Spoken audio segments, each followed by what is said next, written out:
it's like I was 100% Leno. Wow. I loved Jay Leno. I loved headlines more than anything. Headlines, yeah. Yeah. I thought I learned what jaywalking was from Jay Leno. Jaywalking I didn't know it was a thing. Unbelievable. Yeah. I mean, it's truly like any man on the street like thing that you see anyone doing is like where you're getting people to either give dumb answers or make them look dumb is all like stemmed from that. He also, those headlines, what would it be? It would be like the Dr. Crotch. Yeah, or like the marriage, some wedding with the fun last names, right? So with the last names, you put them together, and it's a fun last name. So here's the Butt Whore wedding, right? It'd be like Martin Butt and Denise Whore. Hey, it's Herbert, and you're listening to the About Last Night podcast, you slippery little son of a bitch. About last night.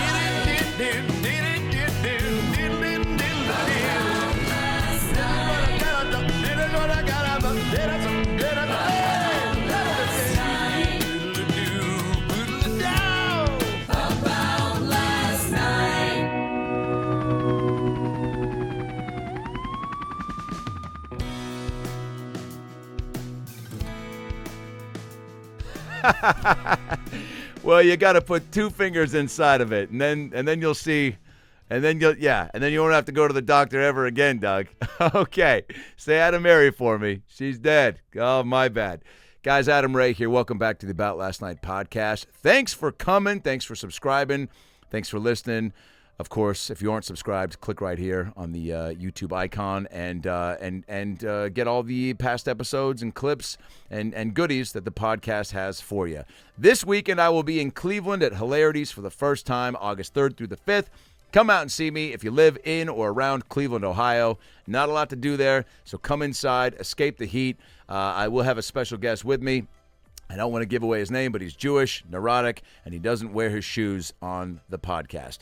August 3rd through the 5th, Hilarities, Cleveland. Come out and see your boy. And then the weekend after that, La Jolla, August 10th through the 12th at the Comedy Store in La Jolla, California. Come out and see me. August 24th through the 26th, Zanies, Chicago, downtown. All these tickets at adamraycomedy.com.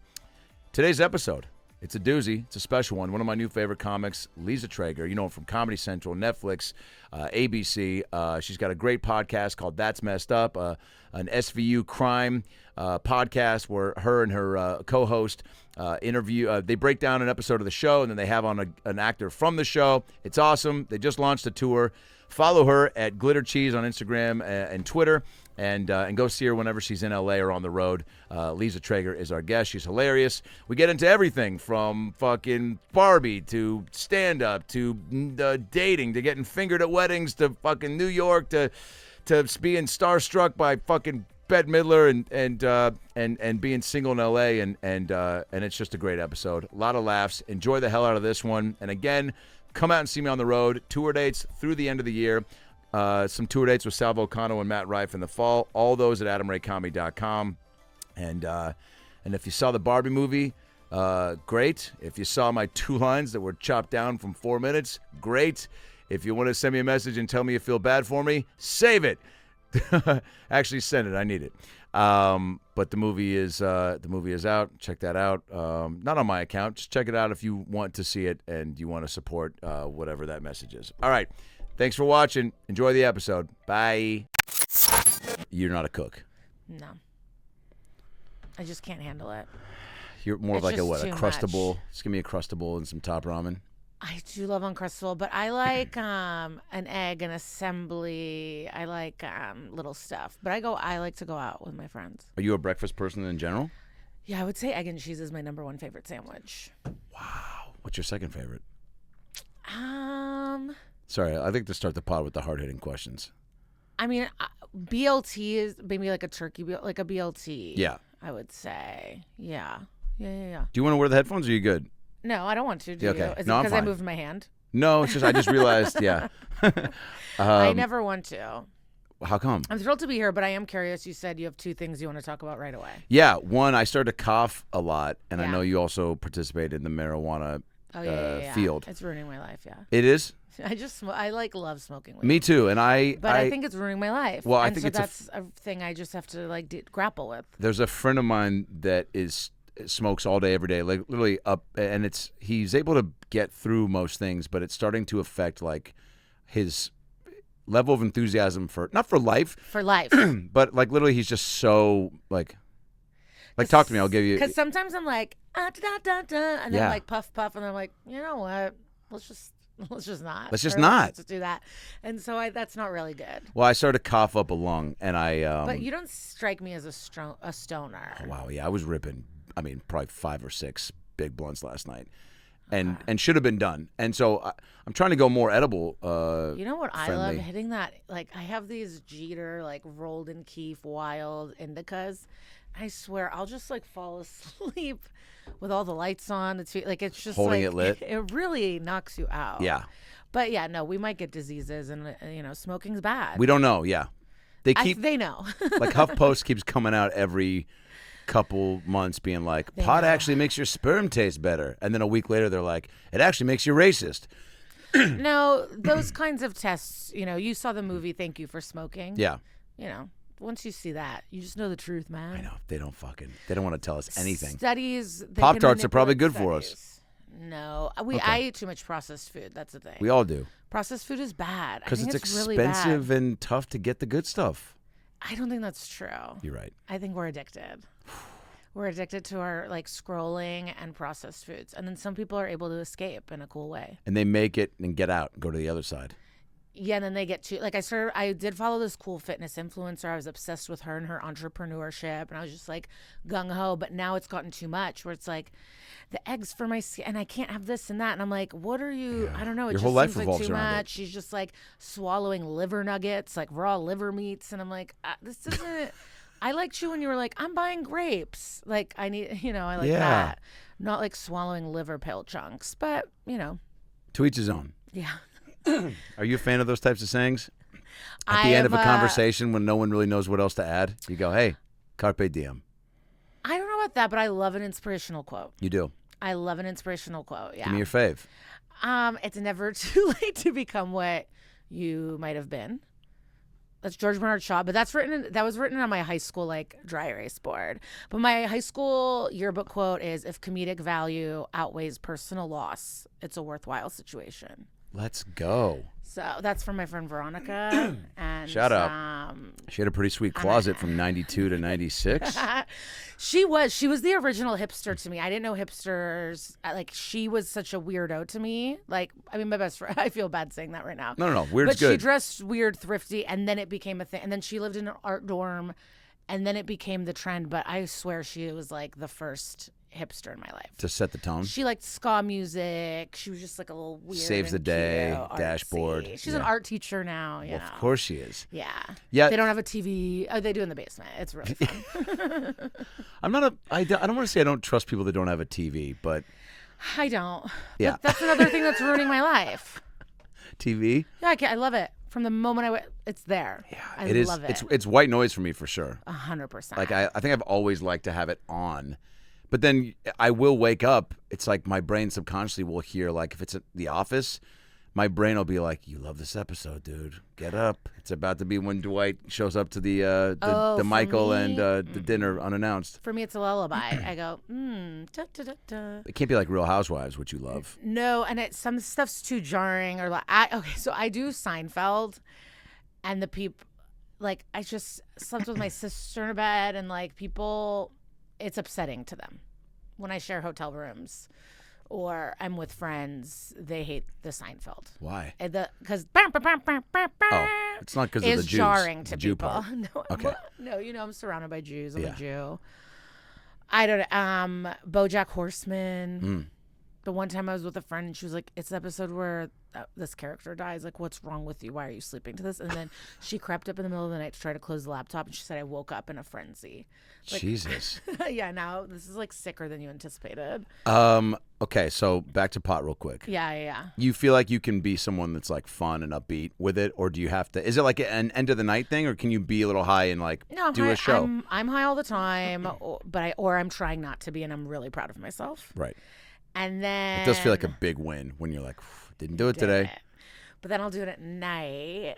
But I will like ruin a night. Like I'll be like, this is the best. And then I'll start smoking weed and then I'm like, oh, I shouldn't have done that. Yeah. Like now I'm going to be like a little more chill when I was like really fun. I know it puts another set of goggles on for you to look at life through. And some for better or for worse sometimes. I just get more quiet, but maybe some people prefer that. Did you smoke in high school?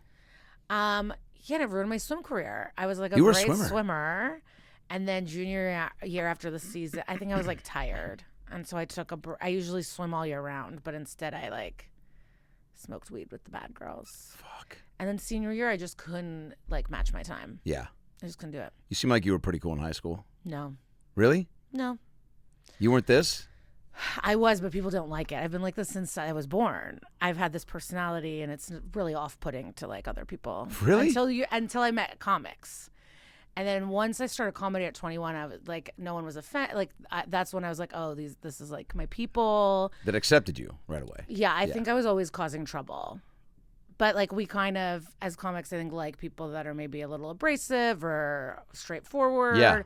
But when you're in high school, or like if you say something fucked up, but I just remember a conversation. You're the person that said something fucked up. You're not a comedian. And well, I was doing shows in Phoenix, and a girl I went to high school with was in the front row, and I was like, did we go to high school together? And we were on the basketball team for a couple of years. Are you from AZ? My parents were strict. No. But a lot of people from Chicago and the suburbs right. moved there, I guess. Wow. You know, there's a Portillo's. Yeah. And so, but we were hanging out, and she goes, you never had any problem speaking your mind. She's like, when I found out you were a comic, that made total sense. And I was always like starting fights, not starting fight, but like standing up and being like, that's not fair, or like, that's not okay. Good for you. I don't know, but people don't like that. Based on what? Like they took my yearbook, scratched my face out. No dicks. way. Yeah. But then I told them, I'm like, you need to give me a new yearbook. My mom was going to be so disappointed. There's like drawn dicks in here.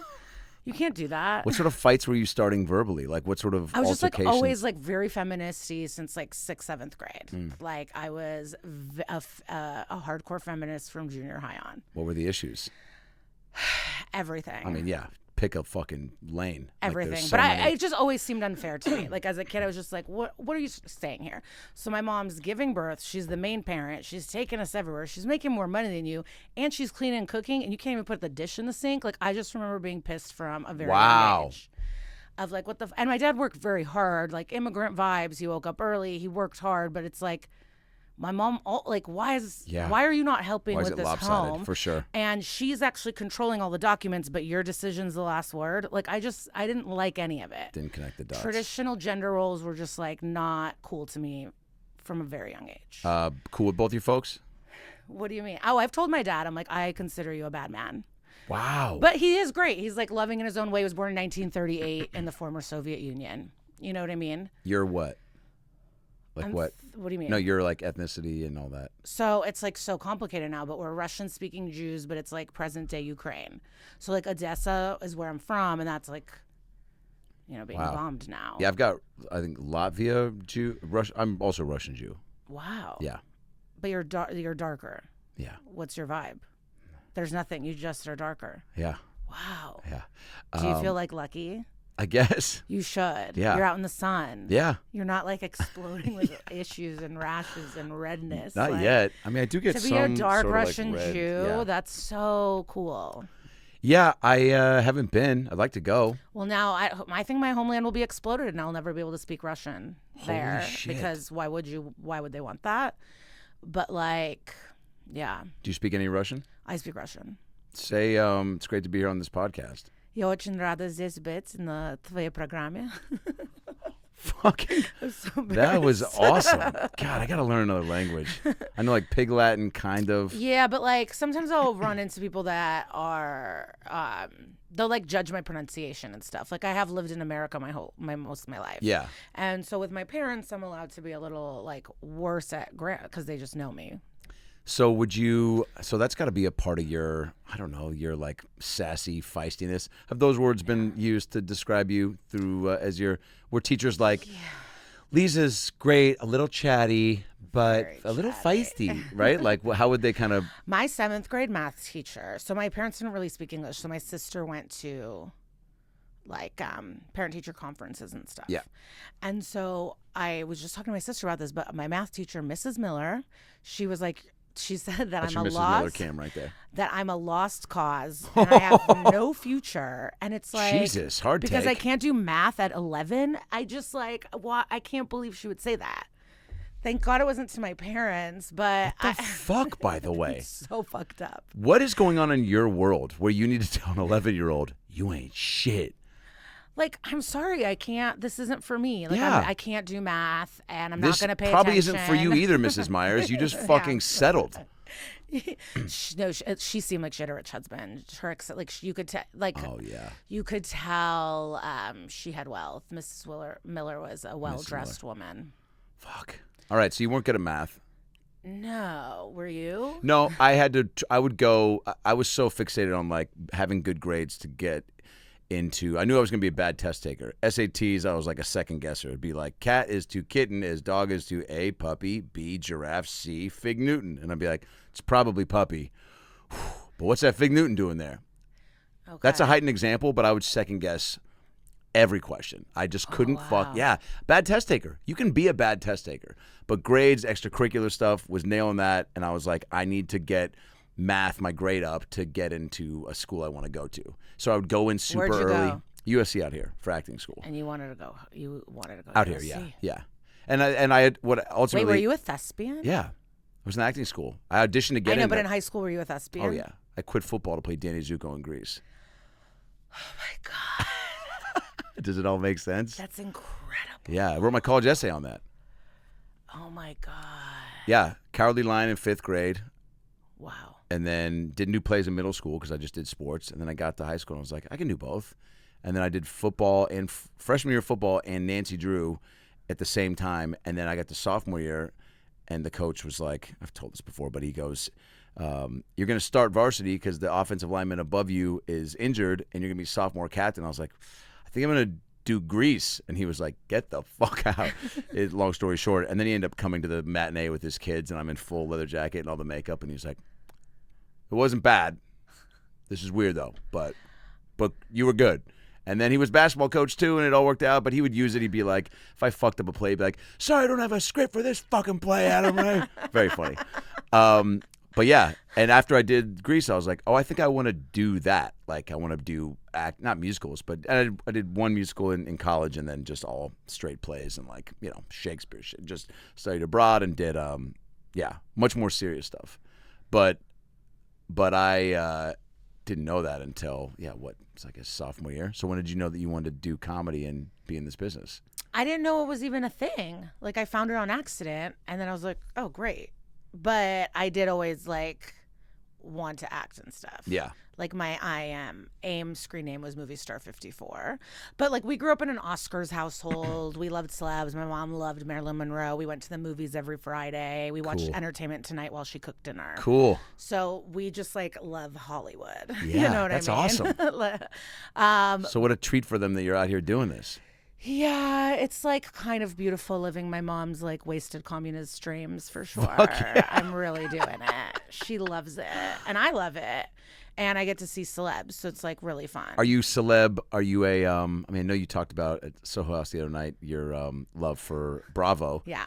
And those are celebs in their own right, but I just met two of them. So a couple weeks ago, I met Garcelle Bouvet at a party, and you she can't not be on television if your name's Garcelle Bouvet. Yeah, she's incredible. But she's been acting she was in Coming to America. She was like, who was she? She was like the princess.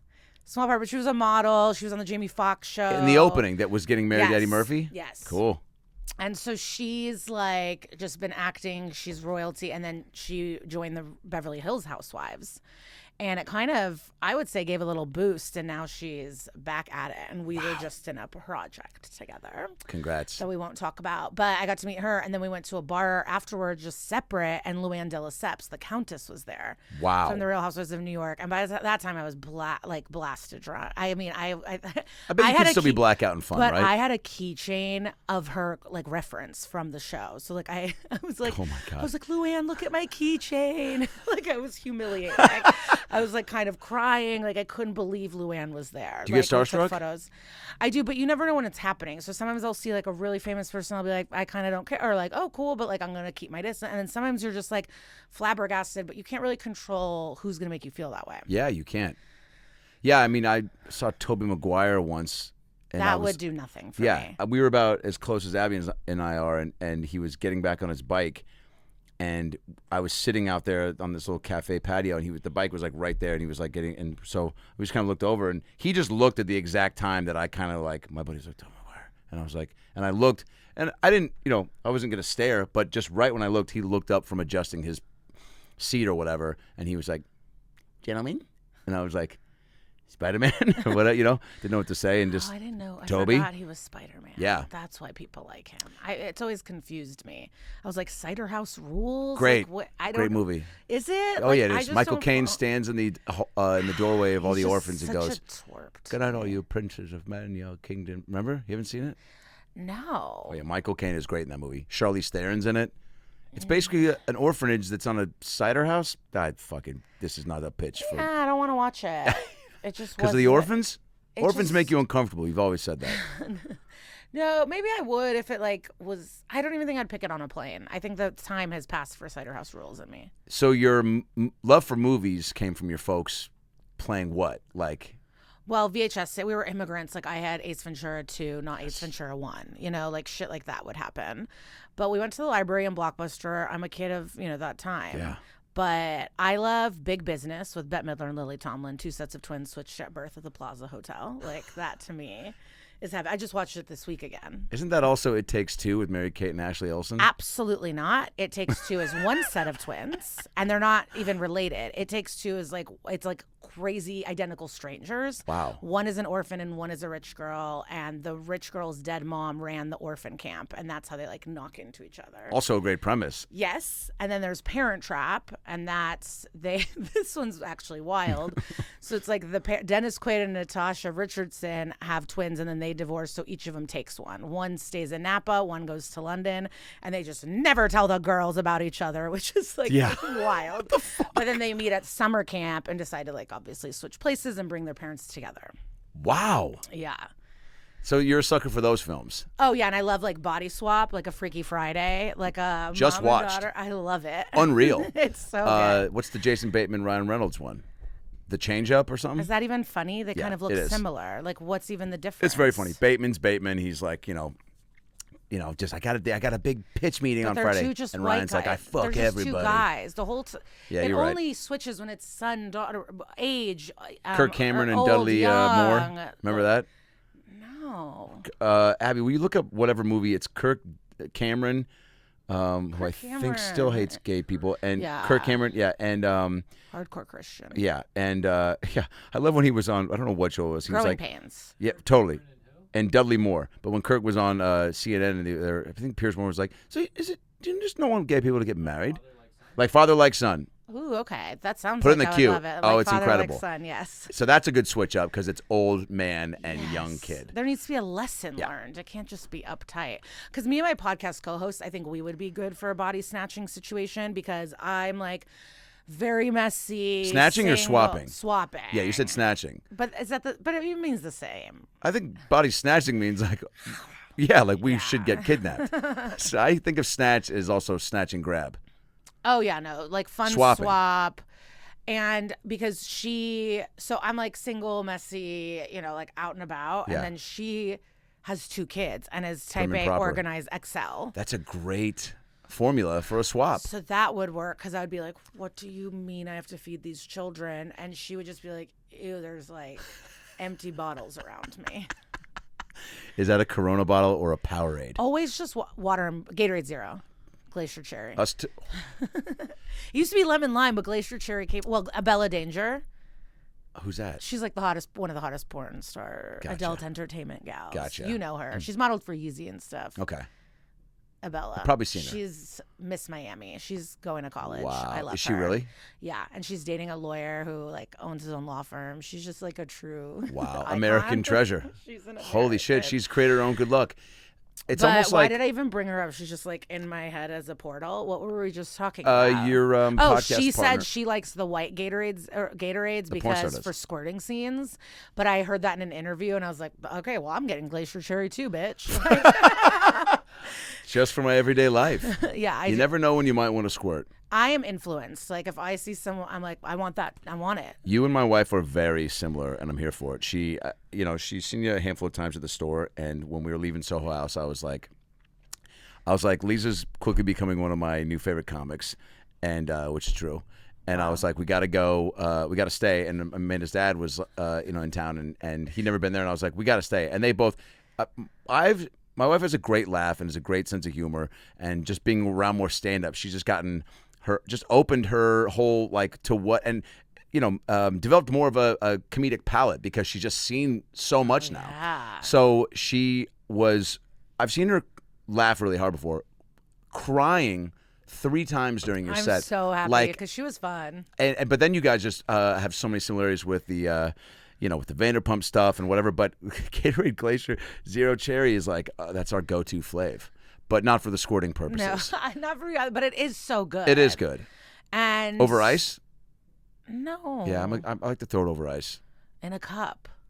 I've never. No, in a dog bowl. Yeah. But I've never poured poured Gatorade into a vessel. Like I drink it from the bottle. Yeah, the bottle's safe, I think. So even like thinking about it in a glass just kind of ice cold though, right? Me. Warm Gatorade is what serial killers drink. Ice cold. Yeah, it has to be from the fridge. Yeah. I like to open the 7-Eleven. Oh my God, yeah. And take it out and then like.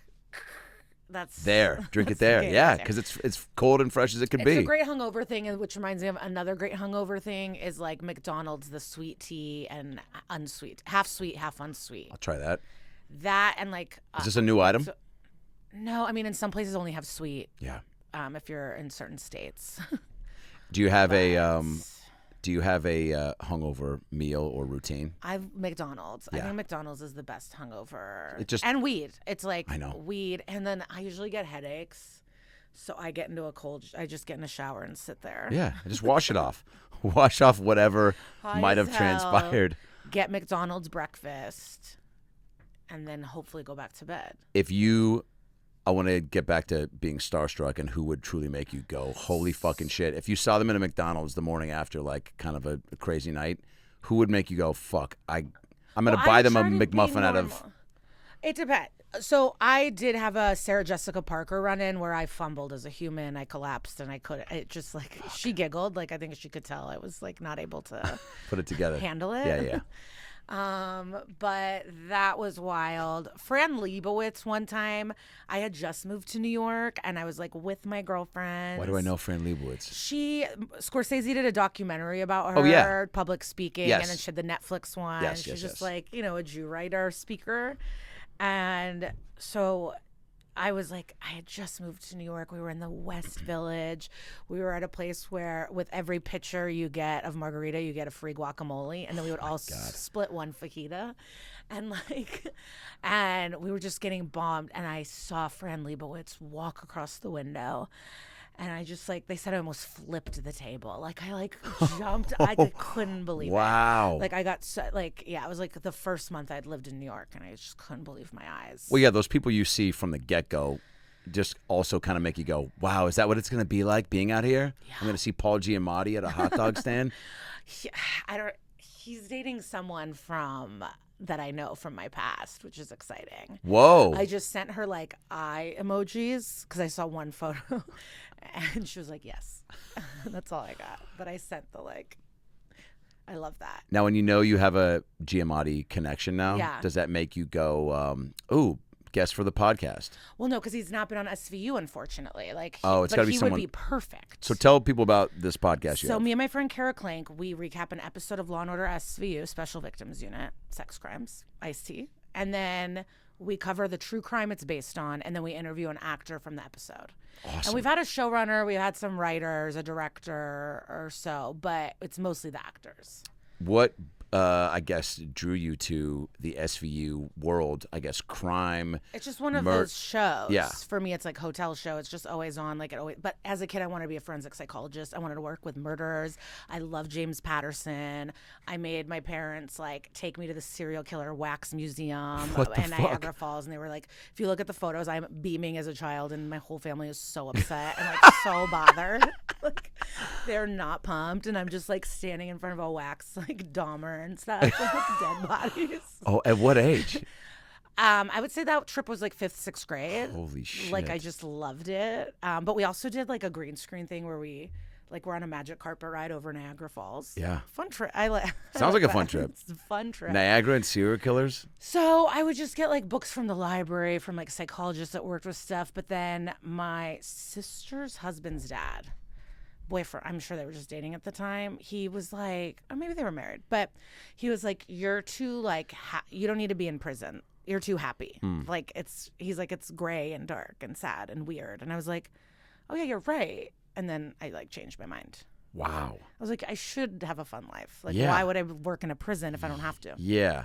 Yeah, that seems like you're, I don't know, always on edge if you're in a prison. Like, Yeah. I don't know, you're just always worried about getting shanked. But I loved or... 2020. Like, I loved that. Barbara. I loved Barbara Walters. Me too. In junior high, we got to pick the person of the millennium, and we had to make a whole magazine with like different articles, and the main article was the person of the millennium. And I did pick Barbara Walters, and these boys made fun of me, and they were like, and I go, oh, what, you did Christopher Columbus? What did he do? And then they all like laughed in my face, but I feel like I was right. Fuck yeah. Yeah. I think there's an argument to say Barbara Walters has done more than Christopher Columbus. Yeah, I would say, yeah. He just fucking, found America and Gave disease, like started a genocide, yeah, right? took it over, just was real aggressive. Barbara like found out why Clinton lied about, I don't know. She has done some questionable shit. Like there are clips where it's like Barbara Walters being a dumb bitch. Oh, really? But like overall, if you're talking about a 40, 50, if not 60-year career, being like the first in the industry, like that's a woman, of course you're going to say some like fucked up shit. I think she got better as she got older because I think anyone who's in that and industry. The View, she created The View. Yeah. Still around today. That's why she was spunky and cunty a lot towards the end because she was just like, I'm Barbara Walters. Mm-hmm. B, I'm fucking 86. I don't know. She was on the show up until the end. So it's like when people didn't agree with her, it was like she had no problem just being like, yeah, well, your fucking clothes smell like shit and your fucking face looks like a fucking tortilla. I don't even remember that. Yeah, she just was like, Trebek did the same thing when he got his cancer. Who did? Trebek, Alex Trebek. Oh, wow. Towards the end, he'd be like, now, Elaine, it says here you had a Star Wars wedding. And she's like, yeah, it was, thanks for bringing it up, Alex. It was, so my husband, Ethan, dressed up as a stormtrooper, and I dressed up as Chewbacca. And it was pretty sweet. We had about 16 of our friends, and we had a Millennium Falcon built. And this is such a long thing. If Alex Trebek was mad at this person, I'm on his side. Totally. Well, he let it happen. The person definitely talked too much. It was supposed to be any sort of Jeopardy. Jeopardy is 2 sentences yes. max. Well, yeah. Where are you from? Nebraska, and I love Star Wars. Great. Moving on. And he could have been like, don't remember either one of those things you just said. But she gives this whole thing, and he just goes, nerd alert. And like looked in the camera, and it was like probably a month before he quit, and I was like, "Oh, I wish he could do a full season because this was like fuck it, Trebek, where it was like, nerd alert. I'm on the way out, yeah." And they cut back to the girl, and she was like, "It was a good time." But she knows she's a nerd. She must. You're on I Jeopardy. think so. You're on and Jeopardy. Star Wars. You're pimping out your yeah. They showed a picture of like nods to things you love for weddings. Gorgeous themed wedding on top of the theme already being a wedding. It's overkill. Yeah.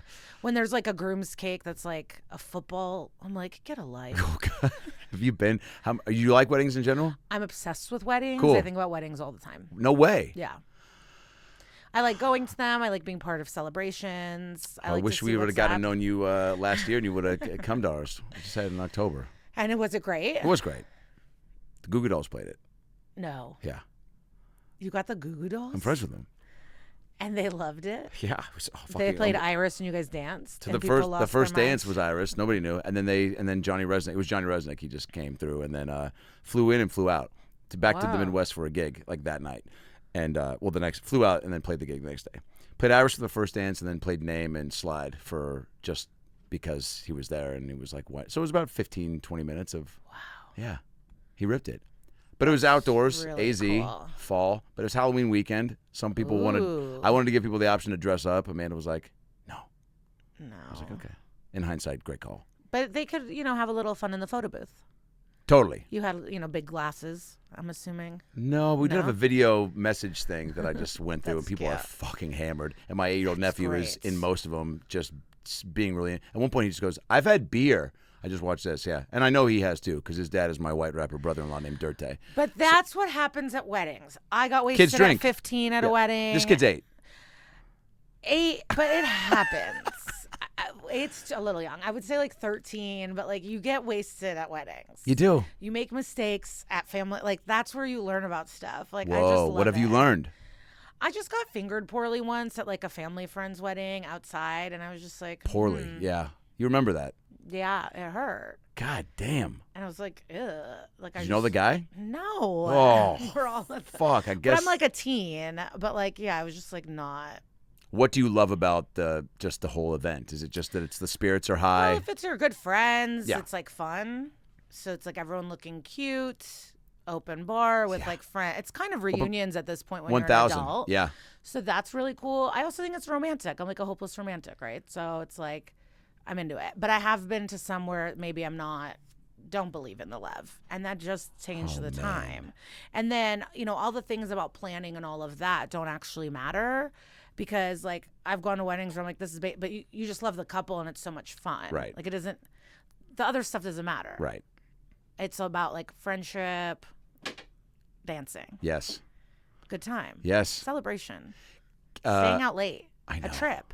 Yeah. Because one of my pet peeves is when people are like, ugh, wedding season. I'm like, no one's making you go. Like, just say no. It actually, people will be happier that they don't have to spend as much money. So like, I hate when people act like they're beholden or they have to go to a wedding when there's a second box on RSVP that says no. So go because you want to like love the couple and you're excited. Yeah, and you want to go to the Bahamas for the first time ever. Or just don't go. But I hate the begrudging wedding guest or bridesmaid. Yeah. You're expecting, what the fuck? I mean, like, bachelorette party. And I guess friends do act crazy and sometimes like the wedding planning, but then you realize your friends are nuts and you stop being friends with them. And there's no wedding that goes perfect. I think that's the thing that. No. I mean. Hopefully you can't tell what's going around, but usually, a child gets wasted. That's nice. I've been to one where the groom flipped the table. A groom flipped a table because a song was played that was on his do not playlist. And he went, fucking Nicki Minaj, and he flipped the table. Because it brought up an ex, or just didn't like Minaj? He was just drunk. He just wanted like Billy Joel. Like he was just like, whatever I happened said that Billy summer. Joel or bust. Do you like the videos of like people, like a groom will like do they'll enter and they'll have done like a scripted choreographed dance and like she straddles him and then he starts like maybe jumping like that and then just trips over her dress and they both eat shit, or I don't know, somebody falling into the cake. Do you like the wedding blooper? I like people that are authentic and having fun and able to roll with the punches. Right now it is like a TikTok, Instagram feminist issue of the cake smashing. There's a lot of discussion in my Explore page where when women are like, please don't do that, and then men will smash the cake. It's like photographers and all these people are like, it's the surest sign of divorce in the future. Because it's like you're just not listening to a simple request of like, oh, I don't want to get smashed cake. Like my makeup took hours, my hair, this is a big moment for me. And when doesn't matter. Yeah. What so the like wedding fuck? Professionals say that's like one of the surest signs to like not a good relationship. Is a cake smash that's unwanted. An unwanted cake smash. Yeah, I mean, or if it's like a cute, but like when maybe feed some icing on a fingertip. But like brides, you could tell her like, what the fuck. You know, got Oreo cookie in my eyebrows. Yeah, so that's like on the pan. But as long as everyone's having a good time, I'm into it. How about but speeches? Sometimes people aren't. Yeah, I know. And you're there, and it's weird, or it's a quiet couple, and then you're just kind of sitting, and it's weird. Have you been to a dry wedding before? No, I wouldn't really do that. I don't think. No, yeah. Yeah, I have never been to a cash one. I think you gotta have an open bar. Yes. Unless you're in AA, then you still have to have an open bar. It doesn't matter. Yes. You're putting all these people that have, there's a lot of people that are meeting for the first time and they need a reason to cut loose. And it's also, I don't know, it's going to be more fun for you so that when when you're reminiscing with someone late into the night that they're like. I know. I did do crowd work one time and there was a couple that I did find, they saved themselves for marriage, yada, yada. Oh, you performed at the wedding? No, but I was just Gotcha. figuring out stuff while I was on like full brunch. But they didn't have alcohol because a lot of addiction in the family. Gotcha. Yeah. But they're also Christians, so it's like it was going to be boring anyways. Yikes. Yeah. I think that's, I don't know how many Christian weddings I've said yes to. I did like kneel and do a fun thing at a Catholic wedding. That's cool. Kind of fun. I've officiated a wedding. I have done a speech. I've only been a bridesmaid once outside of my sister. Do you enjoy the speeches that go poorly? Best man or No, I don't like people uncomfortable. Yeah. I want people to thrive. Yeah. Yeah. I want people to do it. I've been to one where Pops got a little blacked out. You know, it happens. And did what? Open up some secrets? Oh, God. I saw one of those. Incredible. Wait, you were alive at one? Oh, it's about a year and a half ago, and I've got most of it taped. Revealed? Well, I don't know. I mean, it definitely wasn't information that should have been shared in that moment. It was just like, I remember we used to sit in the car before work, and we'd be talking. Remember those girls that came in the car one time, and then we went to Mexico. We said fuck work, whatever, and everyone's just like, and he's nervously laughing and tried to grab the mic 4 times. And Mike was pulled away from guy giving speech, being like, I'm not done, dude. I wrote down some things I'm going to say about you. But this is our relationship. I say something, he goes, shut the fuck up. I mean, it got to the point to where somebody next to me who found out I was a comedian was like, dude, I think you got to go up there and like. Did you? I was very close, only for the sake of my buddy. I wanted no part of being on stage, but I was like, I think I have to go up there because I don't think anyone else is going to. Yeah. Man, it was crazy to watch. And they don't talk anymore. Oh, wow. Bonkers, right? Yeah. But also not. Are you friends with both or no? Oh, man. Are you friends with one? I am. I'm friends with the guy who's getting married, but then he didn't come to my wedding because we lost touch. Uh-huh. I was even a little shocked that I went to his. Okay. Yeah. But made it. And drove back that night, and then went to officiate a wedding in Mexico the next morning. So I was like pulling a fast one to make it work. Yeah. And then, oh man, he texted me the morning after my wedding and said, "Looked like a great time. Can't believe I didn't get the invite. I feel like I played the game of my life and didn't make the team." But you did invite him. No. Oh, you didn't. No. But we lost touch, and you have to go through. It's a tough thing to list, and it's. And then did you respond to the text? I said, man, not personal, but man, pretty crazy to text this to me the morning after. And he was like, and I go, I didn't say this, but I was like, kind of letting me know I made the right choice. I mean, dear God. Yeah. But I was just like, dude, nothing personal. The list got crazy. A lot of people that I like. But this yeah, wow. It's tough. I got other good friends that I probably very much that I've known for quite some time and could have invited, but then you just go, man, I don't know if they would have gone anyway, or they don't know Amanda at all. I learned a life lesson once because me and my roommates, friends, we were going to have people over for the Super Bowl to watch the Super Bowl. And there's a few hardcore football people, and then some people aren't, whatever. But then we wanted to invite these people, but then we're like, well, if we invite these people, we have to invite these people and this. And so all of a sudden it became all these invites of obligation. And then the people that we actually wanted to hang out with were like, oh, we want to watch the game. Like, that's too many people. And it's like, wait, fuck, you're the only people we wanted to hang out with. Yeah. And now we have all these people that we like. And that's like a moment that lives in my head where it's like, you got to just have who you want at the moment, at the time. Yeah. Yeah. Looking back, I mean, I still consider him a homie. I don't know how he views me. And with wedding, it's like, it's just hard. There are people where I was like, oh, I wish I would have gone, but it's also like, He also used to fuck my wife, so I'm like, no, I'm joking. That'd be an easy. Well, I wonder how you feel about exes at weddings. Not great. I don't either. Not great. I don't know. Are you even friends with exes? No. Yeah. Cordial? Well, yeah, I'm sure. If I saw either of them, I think I would say hi. And one I really dislike, I would say, as a human. And then one is like, whatever. I don't think I'd ever see him again. What's happening? Nothing. No, is the mic? I was just checking the mic from her face. It's good, right? It is not too so close. hot. It is hot. Need everyone to can we know. Can we turn the air on, Ab? Yeah, we can. Yeah, let's do it. we can. Yeah.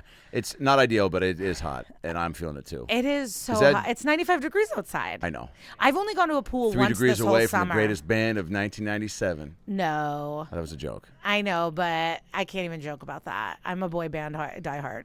Can't you tell by my personality? Who is your? That's better, right? I was a Backstreet Girl. Wow. Yeah, I actually saw them last summer. Were they great? They were phenomenal, and people Awesome. kept bringing up like, "Oh, was it sad?" I'm like, they've never taken a break. You know what I mean? Like NSYNC broke up, people take break. They've been working consistently, putting out albums. They hit every note, every dance They had move. nobody went No, solo this and then isn't a reunion. did an This is a MTV thing and band. was like, you guys can come back for 12 seconds. No. That's what Timberlake did. That was kind of fucked. I mean, like, do a medley, I dude. liked that Timberlake got his kind of comeuppance and like in a Well, way yeah, a I guess- negative one of like, fuck you, bro. With the He's Britney Uber- stuff, the Janet stuff, you're a dork now. Now shut the fuck up. We're sick of your tunes. Like that's how I feel Yeah. after the. He fucked Janet. Yeah. You watched that doc? No, but I know he fucked her over. Yeah. He I mean, that is one of the I think big cultural moments of like sexism. You Oh know? yeah. You should watch this doc. It's crazy. I And didn't it's realize. all about the nipplegate. Oh yeah, and but it also sets up and showcases her rise to stardom, and how you're like, oh, not just for black women, but just entertainment and female pop artist. Yeah. It was game changing, and she was on a trajectory that was unreal. And I remember my sister and mom went to see her probably 4 or 5 years prior to that, and it was at the huge arena, South Seattle, and it was like a massive deal. And I remember, just knowing obviously Michael and then her, but also being a fan too, and being like, wow, she's fucking unbelievable. But you see this doc and how quickly things changed because she became this like. It was just like, you fucking slut, And you're Justin whatever. didn't have her back. No, he just was like, oops, hey. Too bad we didn't see both titties, right? I mean, he just kind of, he didn't Have her back. have her back. Have her back. And it fucked her, man. And it's really sad. It's almost like Pam and Tommy-esque, where you see her and you're like, oh, she never had a shot to, whether she would have been an Academy Award-nominated actress or not, she never even got to try, and that sucks. Right? Yeah, I don't know. become like a big punching bag to a thing that you didn't even want out. Like, it's just so fucked. And look, Janet's back doing her thing, but what's the first thing you think of when you hear Janet Jackson? Well, Velvet Rope is for me because in 5th grade, I got that CD for my friend's birthday, for her birthday, like sleepover party, but she already had it, so I got to keep it. And my parents wouldn't have bought me that. Holy So then shit. I got to have this Janet Jackson CD. And so, like, that ruled my life. You just played that thing over and over. Like fake concerts in the basement. Wow. Nobody. Yeah. With Sis? No, she's 10 years older than me, and she met her husband when she was a sophomore in high school. Wow. And they are now in their 40s, 3 kids, obsessed with each other, Great. having a great time. And so she was always mature. Like, Gotcha. I was alone in the basement. Gotcha. Yeah. This My is why you're as therapist- funny as you are now. Your My therapist, what? therapist, like, whenever we're, like, thinking about, like, Little Mirrors, she's always like, what is the girl in the basement? Like, you're just the little girl in the basement. Alone in the Basement's a great special title. Or memoir or doc about kids that fucking play by themselves in the like, I don't know. Do you think Were you a basement kid? No, but I definitely was puppets a lot. I do puppet shows to make my friends laugh. It's so funny because, like, with Hollywood. Cartoons, I draw a lot by myself. You see these like hunks and stuff, and you forget that they are thespian dorks. Oh, yeah. And it's like, I guess you are a comic, but because of the sports of it all, Yeah. I forget that you're a thespian. Yeah. Almost first. I mean, now they're synonymous. I'm like, and that's why I like doing so many act outs on stage, because that's like, that's how I would always start to tell stories, in high school, whatever, and start to kind of be like, oh, cool, I've got a little bit of a knack to hold a audience or whatever, But Yeah. also doing plays, it was like, I just would innately have to impersonate whoever it was, or try to do, you know what I'm saying, to try to like paint the picture of the story, and so that's why I like doing that on stage. Wow. But also like Eddie Murphy was the first stand-up I saw, and I was like, so all his voices and everything, I was like, yeah, I got to do a version of that if I can. Because that seems the most fun. Did you like the dude from Police Academy? Michael Winslow? Yeah. I thought it was cool. I thought it was also I like, those noises. I think even at that age, I was like, I don't know who else he hangs out with other than his voices. Because it seemed very like a great party favor trick. If that kid was like around, I think everybody would be like, yeah, dude, do the No, you get toaster noise. not, I'm not bragging here, but I've been in rooms multiple times with David Blaine. Shut the fuck up. Yeah, but I'm fascinated by that guy. He cannot not do tricks. And to Great. me, that's like, no, it's No, like, you want that. don't you want someone that can No. just talk? If David Blaine's hanging out, I don't want him just enjoying the fucking spring rolls. You love magic. I think David Blaine is fucking. I think he's bigger than magic, but his fucking when he makes black people freak out on the street with his card tricks, it's some of the best shit ever. We were And by the way, he makes everybody freak out, but black people's reactions versus a white, Asian, whatever, are the best. I caught it. I caught the card going under the watch in this folded way. Oh, we were on set. And then someone that loves magic, like I bet you do, was like, if you saw it, that means he wanted you to see it. And it's like, I don't know. Who said that? I don't even remember. That's fucking funny. When I was studying abroad in London, junior college out here, he was out there doing a trick where he was suspended in a glass coffin that was no big. I remember the hijinks. So I was out there doing that, and I would go visit him like 4 times a week after class, and my buddies were like, "You're fucking psycho," and I was like, "I'm fascinated by this." And he'd be up there, and one day, where was he peeing? I don't think he was peeing and pooping because he was like not eating. They would like send water up to him. And my rabbi was on a sabbatical out there at the time from childhood, and he was like, we had dinner, and I was like, dude, this David Blaine thing's crazy. Not eating or drinking for 40 days, and they're just sending and he's like, he's got to be eating something. And I go, well, how do you know? He's like, how do you? I was like, they're sending water up there by a little remote control plane, right? I was like, yeah. He goes, how do you know they're not like shoving cheeseburgers up there too? And I was like, Rabbi, you're ruining this for me. And he's like, he's an illusionist, right? But he came out 35 pounds lighter.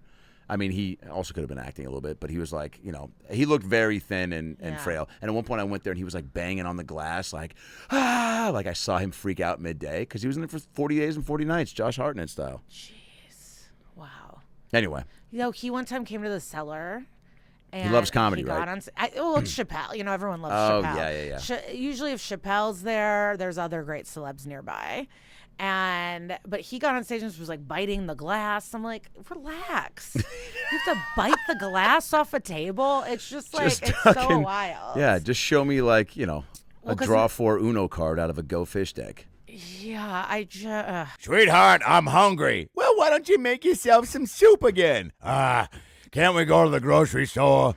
I hate going to the grocery store. It takes too long and people try to kidnap you. Hey guys, Adam Ray here for the About Last Night podcast. Are you also having trouble potentially getting kidnapped at the grocery store? It's a real thing. It's happened to my wife twice. So, HelloFresh is here to save your life with farm-fresh, pre-portioned ingredients and seasonal recipes delivered right to your doorstep so you don't have to go to the store. You can just count on HelloFresh to make home cooking easy, fun, and affordable. That's why it's America's #1 meal kit. My wife and I have been using HelloFresh for a couple years now, and we're obsessed, okay? We love to cook. She loves to cook. I eat the stuff she cooks.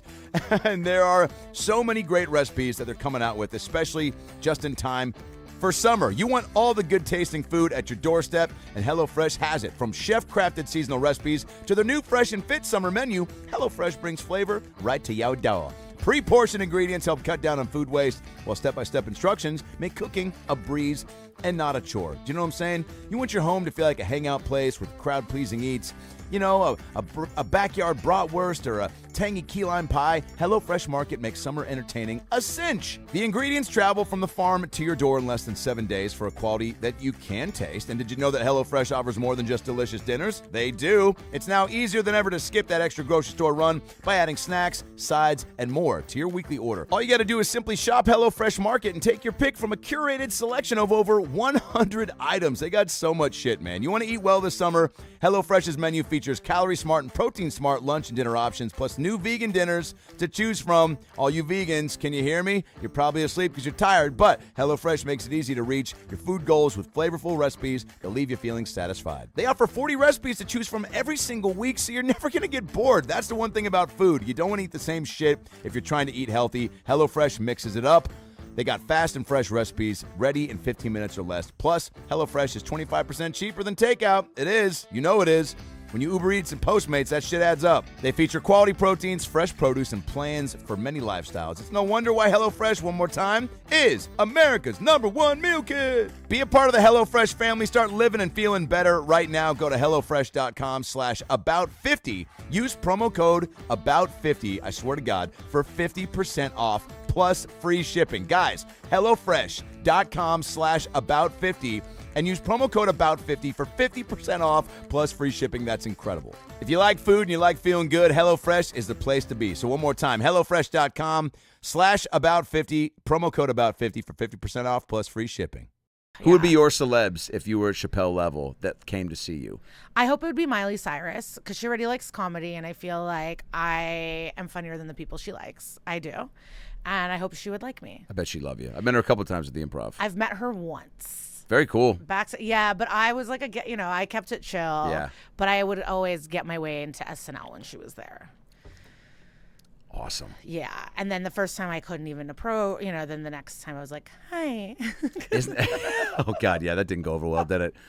No, it was good. Well, also, like, she "Are was you getting knocking tattooed. No, because I was with the cool people.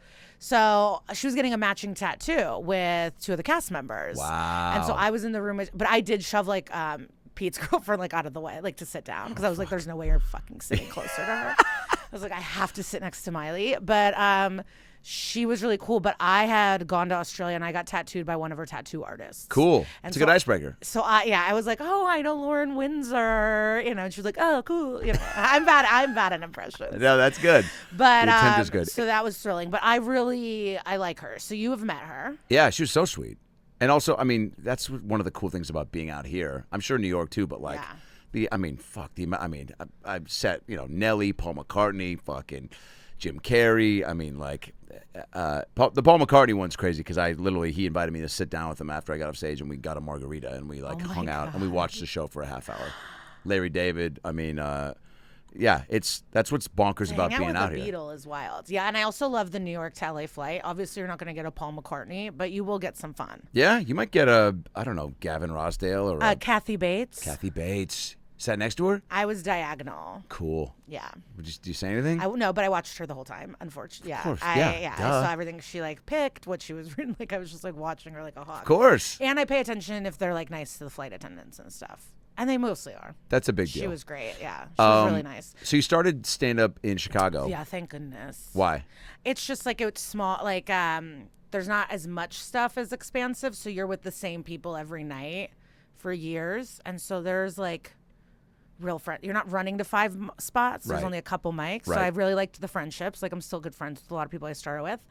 And there's no industry, and you're not comparing yourself to people that are just better, more experienced than you, and then flipping out that you're not in Montreal, but you've only been doing it 3 years. Yeah. Because there is nobody else. You're just at the open mics in a small, and I bet it's different now because of the internet.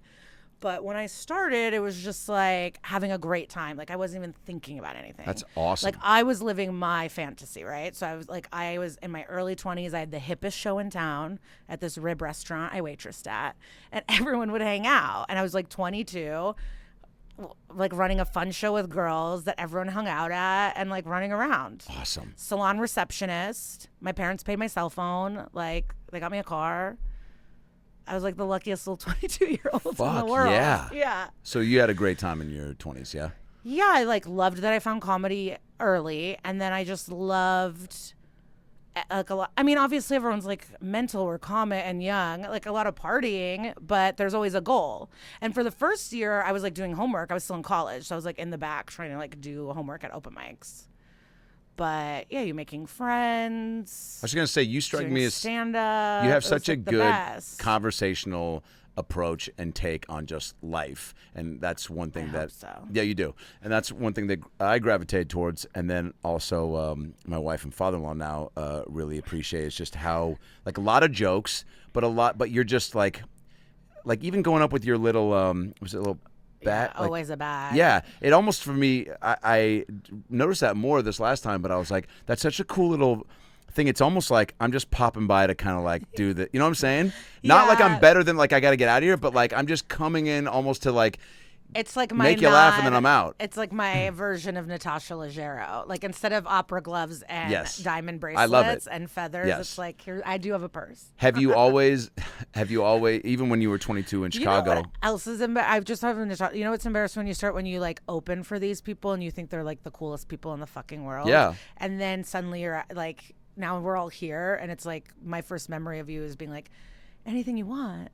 You know, like being a young comic. Do you remember those moments of your life? Or Oh, no? to these. Oh, you're saying to like someone like yeah, a, like I remember the first time I got to open for Natasha Leggero. It was like one of the greatest nights of my life. Wow. I was at the Hideout in Chicago, and I was just like doing whatever, you know. I was like Yes. on edge. Yes. I was so pumped. Yes. And it's like humiliating that that's like her first memory. If I hope, No, or but she doesn't remember. No, it. and I also feel like you're being cooler than you giving yourself credit for. I was like so excited. Yeah. But what were you gonna say? I do interrupt people. Well, no. I do you feel like that? You know, your point of view or the way you do stand up now is pretty reminiscent of when you started. Like, were you pulling? What were you pulling? Well, I have a theory. Yeah. Because a lot of people are comedy fans or they grow up comedy fans, and so when they start, they have an idea of what stand up is, and like I couldn't even comprehend it. You know, I saw Superbad. That's what made me want to do comedy. Wow. So then I was like, oh, I should learn how to write something like Superbad. So then I took Second City classes, and the first few weeks, someone's like, oh, come to this comedy open mic to watch. And so I went to watch, and then I was like, I think I could do this. And then I bombed, and then I came back a week later and like had the best set, right? Whatever that means, Sure. of your second time on stage. Matters. But in that moment, I was like, oh. And everyone's like, did you just write those jokes? And I was like, I sure did. And then I never stopped, and then I never finished my Second City classes. You know, like comedy was just fun. And I watched Ellen DeGeneres' HBO specials. Yeah, Here and Now. And I It's a good loved Kings of Comedy. So I got that at Blockbuster all the time. Wow. But I don't think I put it together. And I saw Jay Leno once perform for a Jewish fundraiser.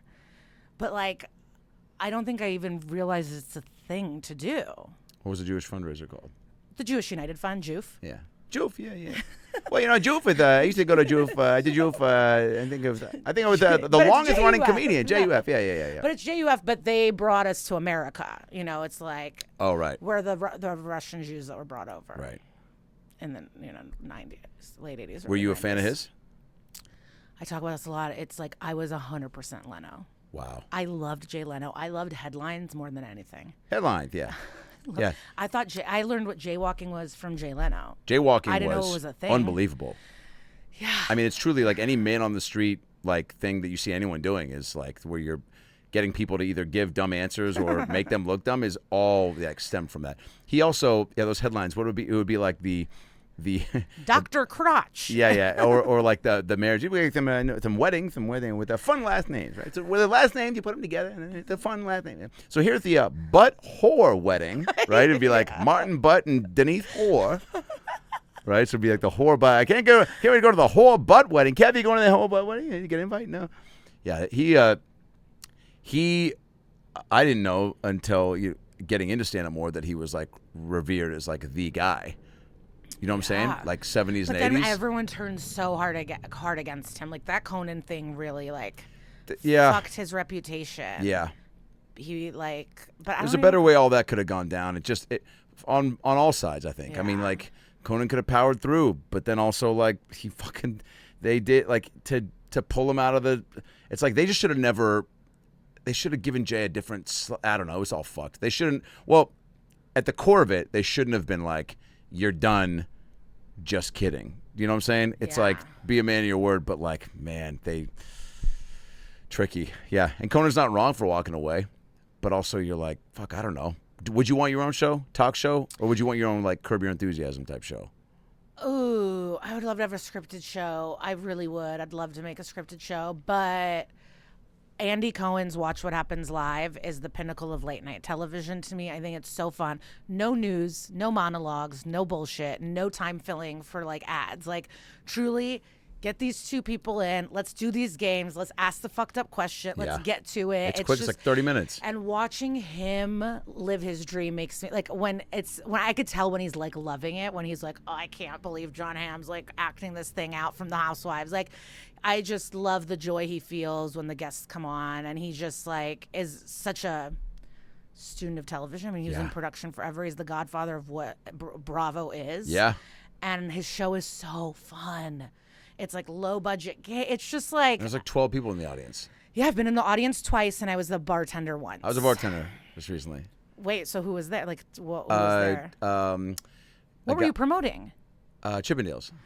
Okay. Yeah. All right. So who was there? I can't believe I didn't catch this. And by the way, I didn't. My John Mayer got me on there through because they're homies. Because Andy was like, well, yeah, your buddy John got you on friends. here, and I was like, I don't care how the fuck I'm he here. does it to everyone. He did that to us. He goes, just so you know, Zara's the reason you're here. For real? Yeah, and we go, yeah, well, thanks, Zara. Yeah, Jesus I know. Christ. It was like a weird flex where I was like, okay, man, like, am I still going out there? Like, I love that it happened to you too. Yeah. Oh my God, I cannot wait. and I assume so, but it was something about him telling me that was a little like, Well, he needs to put you in your place. Yeah. Did he eye you a little bit? Oh, Like, yeah. Was he into your body? Okay. yeah. I mean, I think it was definitely on the, I fluctuate, but I was in a better spot at that point. So he was loving it. Maybe, Okay, yeah. That makes. But Who were the guests? I want to say Winter House. Is that a show? Yeah, Winter House is a show. And then a guy who just joined but if that, you were but was on on. recently, it might have been Summer House, but it was probably Corey. Yep. Pearls, like big dude. Yes. Curly, floppy hair. Who was and Corey on with? Craig from Southern Charm? Were they It on was together? both those. Wait, I'm gonna. Yeah, I think it was Corey and Craig. Because they Yeah, went to that's college. exactly who it was. Yeah, they went to college together. They were bros, and I think I roasted them for. I tried to get. I mean, they was like Andy went to me for a couple moments, and I was like, and then he's like, so Jimmy knows. So there's like a lot of murder and deceit. I was like, yeah, wow, just spoiling the whole show. Thanks, Andy. And then he laughed, and then I think I roasted Craig and what's the other kid's name? Corey. Corey, yeah. And I think I said, like, if you're here, who's selling Xanax to MILFs in Detroit or something? And then whatever. I was just trying to get in a couple things because it was like. You're so lucky because that was the moment I got too starstruck, and me and Kara fumbled the bat. Like, right after he would, I was it would pan throwing it away. back. Like, that I was- was like, oh, we should have said that. Like, I know. He was asking stuff, and I was like, we love it, Andy. Like, I could not. Well, also real bar. They're Yeah, getting you like I was ow. throwing them back, so I was like, man, I should have thought this through, but. But And you're then right. when we walked in, I saw a cardboard cutout of Andy, and I was like, we got to take a picture. And then my friend had to remind me, like, you're about to see Andy. And I was like, oh, yeah. Yeah. But the cardboard But you one. got fucking bits in, and I am jealous. I get a am few, jealous. yeah, you yeah. got bits in. The But my dream is to be on the couch and play a game where he like shows the housewives' Yes. faces, and then the person next to you puts on like a blindfold or can't look, and you have to Yes. give clues for them to guess. Yes. Like to play a game on his show is one of my top dreams. You'd be a good game show host. I think you'd be a I good would leader love in a it. show. Wow, thank you. Well, you're about to Keep tour this with the coming. podcast, right? Yeah. That's awesome. And where do people find the? Oh, are we ending? We're No, ending. no, in about 10 minutes. Okay. That's Messed Up, an SVU podcast. Yeah, maybe another 5 or so. Yeah, sorry. Go ahead. Okay. Again. That's Messed Up, an SVU podcast. Say into the mic. But do you want to script it, or you want to? But don't you want to do it all? Like Yeah, this yeah. life, it's just like Oh, yeah, yeah. all of it. Oh, I would. I got Everything's changed. You can do every. 1,000. I don't know. I got close to a game show that was going to be syndicated like, let's say about a year ago, and it was the money was stupid, and I was like, oh, I'm doing it for that reason. Yeah. Like truly, and then I was like, oh man, but then I was like, Joel McHale's done both, and like at this day and age now more, and now it sucks because less people like us are getting chances because like. Because celebrities just Yeah, can't like. they're like, leave us oh, alone. what an easy payday. They're Emily like 8 Ratajkowski weeks. needs a podcast. Like you have enough. Like I don't get it. Jason Bateman. I know. How much more? Get I away know. from the podcast space. I know. Get Let away. us I know. live. What the fuck? They take everything. You don't these think we want celebs. Michelle Obama on our fucking show? Like, But it's same with models. Like models used to be mostly on covers and endorsements, and now it's celebs. Like the celebs really, it's like clout over everything, and it makes sense. so okay, so where? Star fuckers. Also a great name for a podcast. Well, it's me and Kara's Patreon because It our is? 1-star reviews, they call us a name. They're like these name droppers, and it's like we're excited. But so we named our Patreon name droppers, and then the second level is star fuckers. Awesome. So it's But- the podcast is you and who again? Kara Clank. Yes. Yeah. And you're doing a tour with the pod. That's messedup.com. I don't know. She does all the stuff. I'm like the fun one. Just Google That's She's fun Messed too. Up podcast tour. I should know the website to my podcast. fine. Just get on Instagram. That's Yeah. Messed Up. Yeah. Google. Like people that are like, the ticket link didn't work. I'm like, are you fucking kidding me? Go to Google. Figure it out. You can misspell my name. Just write like, because one time I met this guy on Tinder in London, and I showed up to his place, and he's like, "You're pretty easy to find, and I did see you tweet about it, like coming here." I was like, that's so funny. my God. But like he knew nothing. He knew nothing. Like, but get on the internet. I would. Have you ever thought about? I mean, there's definitely an Emily in Paris like prequel, Well, Liza in like London. Listen, I know this is, people are going to think I'm delusional and crazy. I did audition for Emily in Paris, and I don't think I would have gotten, I don't think I'm the lead of Emily in Paris. Like, I'm not crazy, but it should have. The whole point of that show. I would much rather watch you navigate than her. It's someone that's fish out of water. The whole point is it's a girl that's like, I don't belong in Paris. She was supposed to be like a Midwestern girl, not Phil Collins' daughter. Yeah. Phil Collins' daughter belongs in Paris. Like, she is Paris. Like, she was probably born on a fucking gondola in Belgium. It just bothered me. Like, in my head, because my acting coach said this to me, he goes, it actually would be cool if they, like, casted someone like that would actually be someone out of water or in even Paris, you as her best friend and then spin-off I heard City. the best friend killed it. Ashley Park, who's now in Joyride. Oh, really? I think that was her. Someone was just telling me, but I saw Joyride. Like, the best friend's fine, but like you cannot take Phil Collins' daughter as like, I don't belong in Paris. Like, I'm sure she was staying at the Four Seasons in Paris instead of a as fucking a child. hostel. Yeah. One of my I went to a wedding in Miami, and I did see it was, I don't know, too much of a gossip, but it was when Pete Davidson was dating Kaya Gerber. Yeah. Cindy Crawford's daughter. Yeah. And I walk into the hotel I had just landed. You know for Pete, a mutual's wedding. From New York, kind of? Well, yeah, I'm in King of Staten Island. Yeah.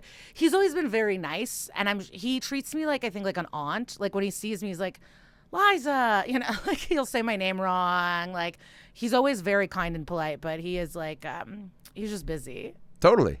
Like, I've known him since he started. Same thing. Always nice. Always nice. Changed his number a bunch, so like. I don't think he would ever reach out, but I think if he saw me, he would always be really nice. 1,000%. But I can't pretend we're friends, but I was in his movie. When they were dating, you were great in it. Oh, but I showed up to this wedding. It's a mutual friend's wedding. It's like it's honestly one of the nicest hotels I've ever stayed at. But I walk in fresh off a red eye because I could to this wedding. And I see them and I go, oh my God, nice hotel. And then I walk away, I'm like, humiliating. Telling Cindy Crawford's daughter, like, this, I don't know. It just felt so like, I just felt so like a dork being like, nice digs. And they're like, we're rich. Yeah. They still probably like to hear it though, right? I don't know. Do you think really rich people like to hear people that aren't their level, like, compliment, like, oh, I bet the soap is just like better soap, right? Do you think they're like, it is? And like, I'm excited for you. Or are they like, Jesus, act like you've been here before? It's all in my head, but telling Cindy Crawford's daughter, like, oh, nice dig. Like, it just felt like, oh my God, I feel like a 45-year-old. Well, you weren't weren't that far off, but no, I am. It is tough to prep for. You're how old? 35. Killing it. Yeah. But where you want to be? In terms of being out here and doing and moving and shaking. I don't want to be here. I want to live in New York. I'm trying to get out of here by October. But I've been talking about moving for a year. It's like so hard as someone who's high all the time to pack. I remember what. Oh my God! I remember. No, this town is not for me. I'm having a great time. It's like not a bad place at all. It's just like not where my like heart sings. Yeah. So I think in New York, I'd like to be in love and wealthy. Yeah. Because everything else is great. And you can't get that out here. No? Maybe. Yeah. I mean, my whole plan was like, oh my God, I'm in a show. I'm going to be on a TV show. It's going to come out. And then I'm going to be in LA and I'm going to get more. And then the strike happened. And I was like, what am I waiting for? Yeah, because you've only been here for. I've been here since December 2019, but then pandemic, my dad. But I came here because I booked one pilot. And I was like, oh, this is the life. They're bringing omelets. There's compliments. And your team was probably like, move here. Yeah, they're like, audition in person. Like, these people like you. You just booked this thing on ABC. Like, get out here and audition in person. Yeah. And then now everything's on video. And I love my spots here. But in New York, I just make fucking bank doing spots in the city. Wow, yeah. And I'm a single person. And most of my close friends here are partnered up and or parents. Yeah. And so I had to make new friends when it's like, what am I? And I love my friends here, but it's like, my best friends in New York. Everything's in New York for me. Yeah, wow, okay. And it's a 2-hour flight to Chicago versus there's no direct Delta to Chicago from here. Oh, man. You like to get home a good amount? Yeah, my parents are in their 80s and 70s. I have nieces and nephews. People are graduating. Yep. Like, there's fun. I don't know. Your mom's gallbladder burst. Yeah, I'll be there tomorrow. You know, it's like. Yeah, versus. I'm just more depressed, sad, and isolated here. In a sunny place, that's ironic. What makes it harder. I look outside and it's sunny and I'm like, ugh. You know Hocus Pocus? Fuck yeah. You make like, oh, it's another glorious morning. It makes me sick like that. That's how I feel. Who says that? Winifred, Bette Midler. Right. Well, I hope you don't move because we love having you here. But also, I would visit here. I'm in New York all the time. People think I live here, so why can't I just visit here all the time? You can be and book stuff. But now it's just like the one show I was in filmed in New York. I don't know. It sounds like I'm complaining, but You're life not. is good here. It's fine. There's also no roadmap or blueprint for any of this. So it's like No. there's a world where you move back and then get something here, and move right on back. Yeah. or at least come back and keep your place there. You know what I'm saying? It's like that. Yeah, planning is silly. I Yeah. think that's what I keep learning. Yes. Like every time I'm like in the thing. Well, I put all my expectations on everything that I'm in, and then it's never the thing. Right. Like since JFL, it's been like, this is it. It's like nothing is ever. But you have to be that way. Oh, we were just talking about this pre-show. I was like, oh man, Barbie's going to be a nice little like everyone. I think everyone's going to see it. So whether I get an opportunity from it, which is all I'm trying to do, is like be in something that people see. Have somebody whatever and have it maybe lead to somebody wanting to not put you in something, but that's what happened with Pam and Tommy, where that happened. The guy who did that did Chippendales and then was like, can you roller skate? And I was like, yeah, I won 6 tournaments from 92 to 96. And he was like, for real? I was like, no, but I'll figure it out. So he gave me the part. And so shit like that, where I was like, oh, Barbie will be enough of an impact where it'll, and then chop way down to 2 lines. But you can't plan. You can't put all your eggs in that basket. And that's why having stand-up is great. No, stand-up's the cool. And the podcast. I love having I love that's the thing. Everything is great, and I just want more of it. You will. That's the whole thing. Like Yep. what I want is just like working nonstop. As long as you're not satisfied, that's good. I am satisfied, but I live in a studio. Like I need another room. Yeah, You do. know, I Oh, need yeah. a big closet. Yep. I'm a mess, and I can't. Girls could probably have 5 closets if they really had their druthers, yeah? I want my West Hollywood apartment was so nice. Like there was a hallway into the bedroom that was all mirrored slidey door closets, and then I had my own bathroom and a guest bathroom. Whoa. So to me, it's like I had a whole hallway, Yeah. and then a bedroom with more closets. It's another world. It was just like a everything. warp zone, yeah. And then pandemic was just like I had to go. Yeah. COVID I'm wasn't bad real. with money. COVID wasn't real. I'm joking. Yeah, great. We're going to close this out out. of here. COVID was real, by the way. I just had a conversation with somebody whose grandma who died and was literally on the fucking vent. She was like, pull the ventilator. Trump 2028. It ain't real, baby. Suck it. Suck my clit and my dick. And You just know fucking. someone like that? Yeah, his grandma. And was just like, because we were just, just rehashing like, man, the people that really were hard in the paint and then still got sick and didn't fucking care. And she was one of them. Isn't that crazy? Yeah, but psychology, it's like it's too much to say you were wrong because then what is real? Like Totally. your whole life falls apart. Yeah. And so then I guess you'd rather die than get introspective and realize you were wrong. Oh, the first time I did mushrooms, I was dancing with a girl at a frat party. I was dressed as a Slim Jim Man. She was dressed as Belle from, I think, Beauty and the Beauty and the Beast. Beast. Yeah, and she was grinding on me pretty hard. I thought I came in my pants, and then I started feeling around completely dry. I ran upstairs. My buddy was up there. He's like, what's going on? I was like, I just did mushrooms for the first time, did an 8th. I'm starting to trip out. He's like, what do you mean you're starting to trip out? I go, I thought I just came in my pants and I didn't. Now what? I'm questioning everything. And he's like, dude, you should go into your room and like watch some music videos. So I walked in there. My buddy who was also doing shrooms was in there. He was crying, watching Alanis Morissette's Ironic. I sat down. He told me it was going to be okay. I was like, I thought I came in my pants and I didn't. He's like, you probably did, and you just made it dry up really fast. And so I used that as like my, okay, I'm fine. Which is even a crazier thing to say. Wow. Were you in a frat and stuff? Yeah. So you're a frat boy and thespian. But I was that combination. I would dress up as old fraternity brothers. When they would do the hazing, I wasn't any part of that. I wasn't doing like, piss your pants. Fucking, who are the founding fathers? I'd put on a wig that I'd get at the wig shop on Beverly or 3rd and La Cienega, get it all fitted by the guy, get a fake goatee, and be a guy from Chico State that was British. And I'd like tell them about how hard I had it and just try to make everybody laugh. And that's why I'm still friends with everybody. Yeah. Versus like, try to suck your own dick.